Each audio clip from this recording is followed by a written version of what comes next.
Hey,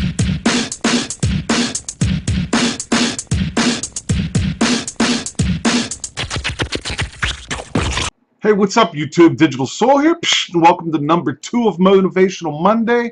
Let's get right to it. How to deal with stress. The best way for me is to understand what it is that's stressing me out, figure that out first. Sometimes it's for no reason at all. Sometimes it happens that way. But a lot of times there are things in life that stress us out.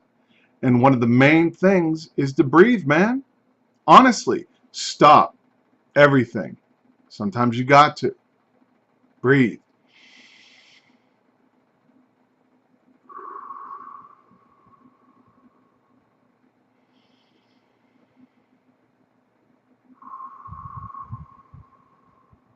Let's breathe in for 3. 1, 2, 3. In. 1, 2, 3, 4, 5. Out.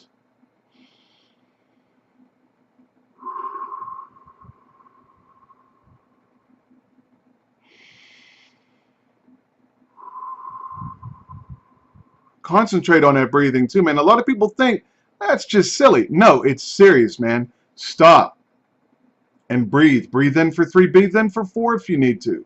Breathe out for 5. In through the nose for 3 or 4. Out through the mouth for 5. Count. Think about it. Concentrate on breathing. Concentrate on filling the chest with air.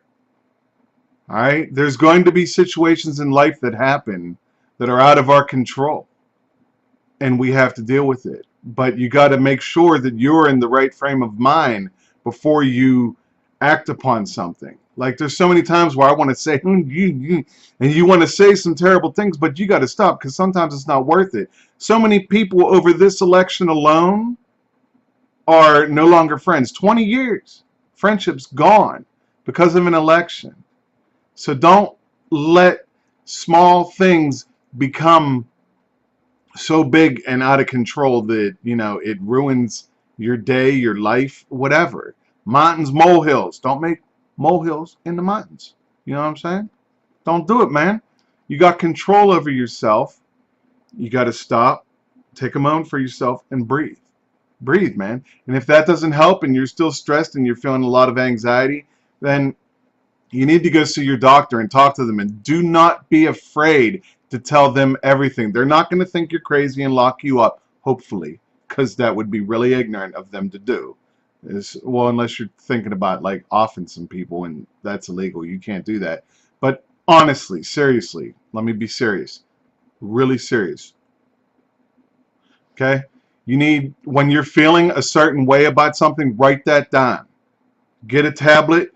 Every time you're feeling a certain way, try to figure out what it is that's making you feel that way, or if it's nothing at all, write down how you're feeling at that moment in time. And when you go see your doctor, explain each and every single thing that you have written on that list. Do not be shy. This is you, and you need to take care of you, because no one is going to take care of you like you. And I'm serious, okay? You need to take care of yourself. I was having some stress and anxiety in my life, and I went to my doctor and got it taken care of, and I haven't had any issues since, because I had low serotonin levels, and thankfully that was my only issue. We don't know what's going on with everybody. Everyone's different. Some people get a chemical imbalance. Some people don't get enough sleep. Some people have really stressful jobs or really stressful life situations. You need to talk about it to somebody before it gets worse. All right? So please take care of yourself. Oh boy.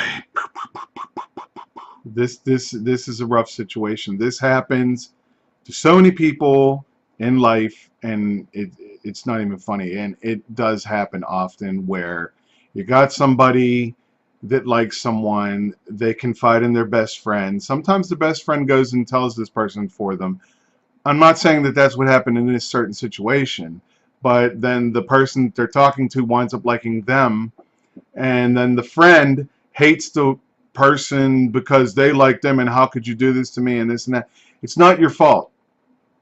Number one, you need to understand that it is not your fault, okay? You can't control how this person feels about you. We're all different. We cannot control. There is no magical ability out there that's going to make anyone like or love us. Okay? We could just be ourselves and hope for the best in life. It's not your fault that someone likes you and not your friend, or someone likes you more than your friend. Maybe they liked him, but then they met you and they like you more. It's just the way life is. And if they are your honest to goodness true friend, then they would forgive you and you guys would be able to move beyond that. Now, if he hates you for it, that's because he was probably supremely obsessed with this person for a really long time, and now a door has been closed and they're not going to be able to picture anything but the person liking you instead of them. So even if you disappeared and that person wound up liking them, it's still going to be in the back of their head constantly. And I don't even, this is just my opinion, okay? I'm not an expert, but friendship, if it's meant to be and it's true, then it can rise above anything. Just like love with someone, if it's true, it can rise above anything. If he or she is your true friend, then they wouldn't hate you because of this situation. And even if you act upon it, they should respect that and want you to be happy. Yeah, okay, they love them or they like them a lot, but it is what it is. That's how life is, man. It happens. It sucks, but we get over it and we move on. If they're going to dwell on this forever, then they're going to be stuck and they're going to be missing out on so much in life. It's a hard truth.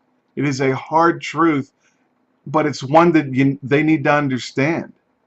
There wasn't a true friendship there if you can't get beyond this. And I'm sorry it happens, but it does. It happens every day. These two combined together are probably one of the most commonly asked questions that I've ever received from anybody. I've typed out emails to people and I've discussed it in videos, but it's not easy. See, the problem with approaching a girl or guy is the fear of rejection. Okay? And we need to understand that rejection happens. It's a real thing and it happens a lot, especially when we want to pursue someone as a life partner. There's going to be a lot of rejections because a lot of people don't click or cling, or a lot of people want to dive into something super fast, like, oh hey, hi, and now we're dating now, yeah, we're going to meet your parents tomorrow. Slow and steady, enjoy the roller coaster ride of emotions that come when trying to meet someone and spend life with them. Ups and downs. It's a fun ride. If it's meant to be, you'll reach the pinnacle, you'll be together forever, you'll get engaged, hopefully you get married and have babies or adopt and just live happily ever after. But it's getting to that point which is the most fun part in life.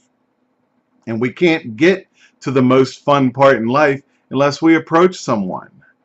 Don't be afraid to hear no, because sooner or later, everyone hears no. Is it a kick in the ego? Yes. Can it deter you from ever wanting to ask again? Yes. But you know what? You're never going to hear yes unless you try. Unless you go out there and you put everything out there on the line, man. You take that first step, that little leap of faith, and believe in yourself, because as you're also in the number 2, no one wants to be alone forever. Being alone is sad. Having conversations with yourself constantly is sad. I had a stage in my life for about 3 years where I walked to work every day about 2 miles, and I lived in a little tiny attic apartment to save money, and I was alone. I worked probably 6 days a week, 2 jobs per day, because I wanted money and I wanted to save money. And my interaction was co-workers and customers. That was it. And being alone sucks, because then you can't really break out and have the personality with you that you want to achieve and have with others, because unless you could bounce yourself off of somebody, you're not going to get any experience back to see if what you're saying works. But if you like a girl, don't be creepy. Don't stare at them all the time. I've done it. It's creepy. I've probably creeped people out.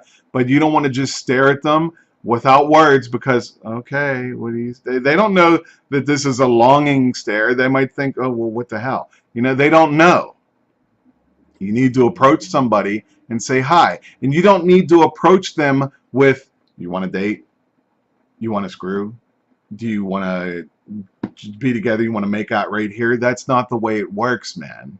If you're looking for something long lasting, you want to walk up to this person. Hey, how you doing? You know, we got to just talk about the day, talk about the moment, talk about what's happening right then and there.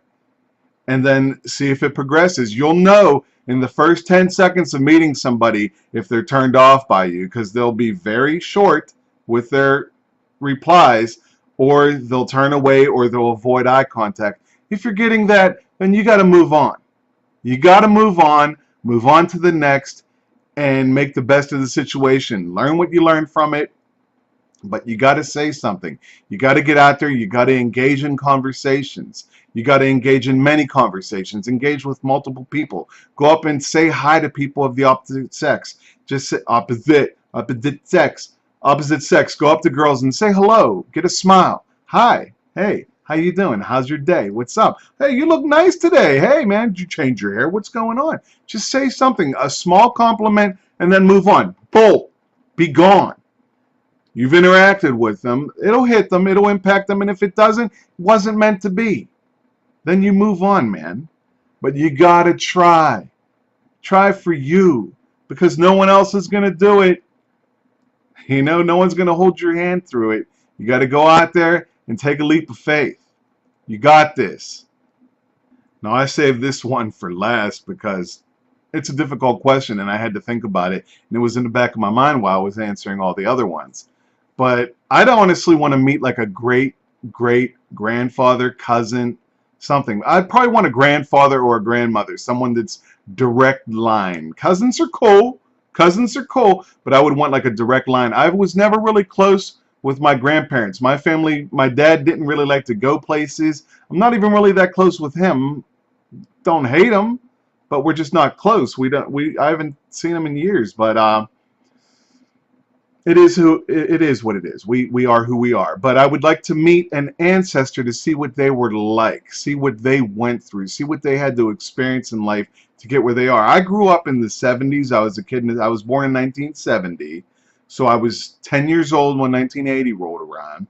But I got to see the 70s, the crazy 80s, the 90s. I've seen so much. I've got to see technology advance. You know, I remember when there was no cell phones. I remember when there was no remote control. I remember when we had to dial the phone like this. And I would love to talk to somebody who was even prior to that and understand the struggles that they had, because we're here, and I believe that it's a miracle that we're here and we are who we are.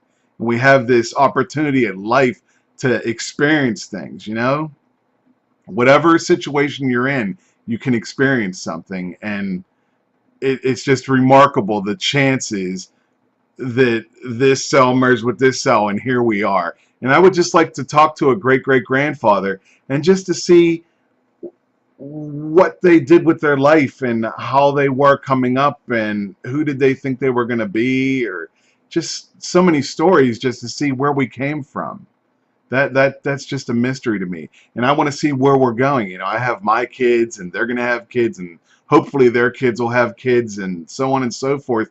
And then they can get asked this question, look back to me, and I remember when there was freaking black and white TV in my bedroom. You know, I mean, it's crazy how we've come so far, and technology is always something crazy to me. I've always said that I wish that they would unearth a billion-year-old computer or something, you know, or something that's way back beyond, just to see that this is our second or third cycle of life here on the world. A little crazy talk, you know, but I just find that so interesting, because the things that I've seen, from playing an Atari 2600 to playing a PlayStation 4, man, it's been a long while. From seeing movies from the 60s to movies today, it's been a long way, man.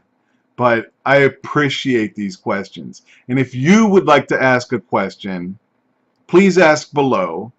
and I'll do my best to answer them with my opinions, because that's all they are. It's just my opinion. No expert, just me and you together interacting, and I read them all. I read everything that I can read. And also, if you would like to, I have a new Facebook that's just for YouTube. So I'm going to link that down below. And if you would like to follow me, interact with me, talk with me, I'm there much more often, and I could answer you, or we could just hang out or like some pictures, talk about whatever, you know, and it's down there. And I've got an Instagram, and I've got an email if you'd like to ask a question there without anybody else knowing, and I can keep it secret between you and I. That'll be down there too. But until next time, this is Digital Soul. I hope you enjoyed this Motivational Monday. I hope your Monday is fantastic, and I'll see you guys really soon with something new. All right? Peace.